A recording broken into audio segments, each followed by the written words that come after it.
Assalamualaikum warahmatullahi wabarakatuh. Nama saya Sigit Enggar Pangestu dari jurusan Budidaya Perairan angkatan 2018. Baiklah, di sini saya akan mempresentasikan dari mata kuliah Sistem Teknologi Aquacultur dengan judul Liputan Bentuk Kolam dan Tambak serta Saluran Inlet dan Outletnya. Baiklah, jenis-jenis wadah tambak dan kolam ikan itu terdiri dari 3. Yang pertama ada tradisional atau ekstensif, yang kedua ada semi-intensif, dan yang ketiga ada intensif. Yang pertama, tradisional atau ekstensif, yaitu wadah yang keseluruhan itu terbuat dari tanah, sedangkan semi-intensif bagian dari dinding pematang itu terbuat dari tembok atau semen, sedangkan dasar wadahnya itu terbuat dari tanah. Dan yang ketiga ada intensif, yaitu keseluruhan bagian wadahnya itu terbuat dari tembok atau semen. Baiklah, di sini saya mengambil sumber dari judul Teknik Budidaya Ikan Nila di Balai Benih Ikan Puri, Desa Kebon Agung, Kecamatan Puri, Kabupaten Mojokerto, Provinsi Jawa Timur, yang disusun oleh Fitria Ayu Kusumaningsih. Lokasi denanya itu terletak di Balai Benih Ikan BBI Puri Mojokerto yang terletak di Jalan Raya Kebon Agung, Desa Kebon Agung, Kecamatan Puri, Kabupaten Mojokerto, Jawa Timur. Nah, sarana budidayanya itu yang pertama ada kolam pemijahan, yang kedua ada kolam pendederan, dan yang ketiga ada kolam pembesaran, yang terakhir ada kolam induk. Di kolam pemijahan, ukuran kolamnya itu 5 kali 10 meter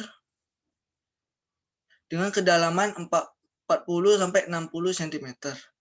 Sedangkan kolam pendederan, kolam yang digunakan itu berukuran 5 kali 10 dan kedalamnya itu 30 sampai 50 cm serta berupa kolam beton. Dan ketiga ada kolam pembesaran. Nah, kolam pembesaran ini yang digunakan itu berukuran bervariasi. Ada yang saya ambil ini ukuran 20 kali 10 meter. Ketinggiannya itu lebih dari 1 meter. Dan yang terakhir ini ada kolam indukan. Kolam yang digunakan ini berukuran 6 kali 10 dan kedalamannya itu 4 sampai 70 cm serta berupa kolam beton. Nah, bisa kita lihat di sini. Yang pertama ini dari pandangan samping. Ini adalah saluran inlet, yaitu masuknya air dari luar ke dalam wadah. Kemudian wadahnya ini agak miring untuk mempermudah keluarnya air di saluran outlet ini. Nah, ini adalah saluran outletnya. Nah, yang di B ini adalah papan yang pertama untuk filter. Nah, ini ada sekat-sekatnya sehingga air itu bisa keluar. Ini adalah outletnya. Nah, ini adalah outletnya. Ini yang pertama A. Itu papan pengaturnya.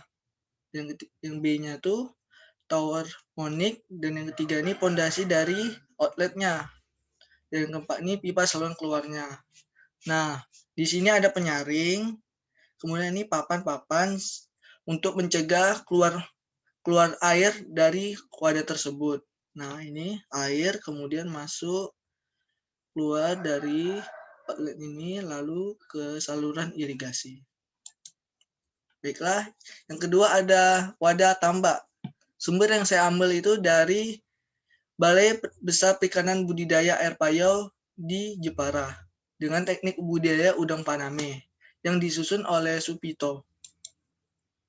Lokasi dari yang saya ambil di tambak ini di Kepala Balai Besar Perikanan Budidaya Air Payau BBPA BAP Jepara, Jalan Cilanang RW 4 Bulu Kecamatan Jepara, Kabupaten Jepara, Jawa Tengah. Nah, hal-hal yang harus diperhatikan di dalam tambak ini yang pertama ada pemilihan lokasi, yang kedua ada desain tata letak dan konstruksi tambak, yang ketiga ada petak pembesaran udang, yang keempat ada peta sterilisasi atau tandon, dan yang kelima ada peta tandon atau biofilter, dan yang terakhir ada saluran masuk air inlet dan buangan outlet. Nah, Pemilihan lokasi tambak yang pertama ini adalah ia harus memiliki sumber air yang dapat mencukupi semua kegiatan budidayanya. Dan lokasinya itu harus terbebas dari banjir dan infrastrukturnya yang bagus. Dan yang ketiga yaitu tanahnya itu tidak boleh porus dengan tingkat kesuburan yang baik. Kemudian saluran pemasok airnya itu terpisah dengan saluran pembuangan. Dan yang kelima yaitu ia memiliki zona penyangga lingkungan agar lingkungan dapat diremediasi secara alami oleh lingkungan. Selanjutnya yang kedua ada desain tata letak dan konstruksi tambak.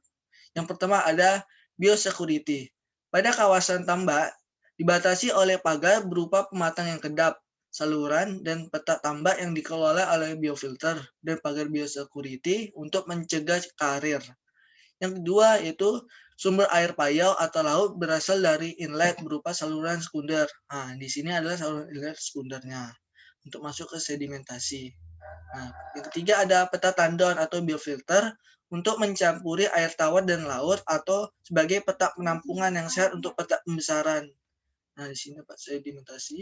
Yang keempat ada peta pembesaran udang. Diupayakan kedap air untuk meminimalisir perembesan dari peta-peta lainnya. Nah, di sini peta pembesaran pemeliharaannya itu diupayakan tidak kedap air sehingga air satu dengan air yang lain di wadah yang berbeda itu tidak merembes satu sama lain. Yang kelima ada petak tandon atau saluran pembuangannya.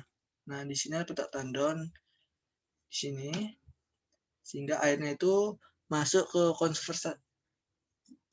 konversasi air mangrove sehingga bisa difilter dan dibuang yang dilengkapi dengan sistem biofilter. Nah, yaitu yang selanjutnya ada peta pembesaran udang. Peta pembesaran udang itu yang pertama ada peta pembesaran udang itu dikelilingi oleh tandon filter atau saluran buang dengan pematang yang kedap, luas peta sekitar 0,2 sampai 0,5 hektar per peta. Yang B, pembesaran kedap airnya itu tingkat rembesan maksimal 10% per minggu. Selanjutnya kedalaman air peta pembesaran minimal 80 cm.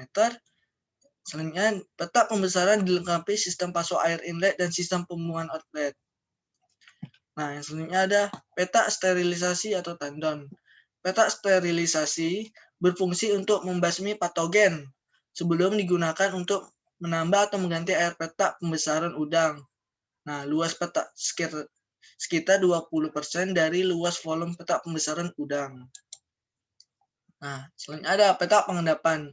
Nah, di sini kita bisa lihat peta pengendapan itu dilengkapi oleh sekat dan filter. Nah, yang berfungsi sebagai tempat penampung air buang dari peta pembesaran agar zat hara yang terlarut butiran zat padat melayang dapat berkurang seminimal mungkin sebelum dialirkan kembali ke kolam penampungan. Nah, selanjutnya tuh di sini kita bisa lihat adalah sistem aerasi di dasar tambak. Sistem aerasi ini menggunakan pipa PVC diameter 10 mm dan berlubang-lubang kecil. Nah, ini bisa lihat lubang kecil yang mengarah ke bawah dan tegak terpasang sepanjang dasar kolam dengan jarak 2-10 meter satu sama lain. Manfaatnya ini untuk meningkatkan konsentrasi oksigen terlarut di dalam dasar kolam dan di seluruh badan air. Baiklah. Mungkin hanya itu yang bisa saya sampaikan. Bila ada kesalahan saya mohon maaf. Saya akhiri dengan wabillahi taufiq walhidayah. Wassalamualaikum warahmatullahi wabarakatuh.